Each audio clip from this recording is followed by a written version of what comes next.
Wood makes it possible to replace certain fossil-based products with environmentally more sustainable options, as well as to make completely new materials. To develop these materials, we also need effective analysis methodology to ensure that we exploit the limited resources of these raw materials wisely. Modern imaging methods allows us to look deeper into the samples and to measure properties that allow us to gain more comprehensive understanding of the functional properties of the material. X-ray microtomography is an imaging method that can reveal the internal 3D structure of various kinds of materials.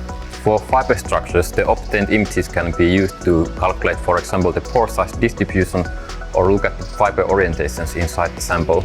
We can even simulate fluid or particle flows through the sample or distinguish different materials from each other.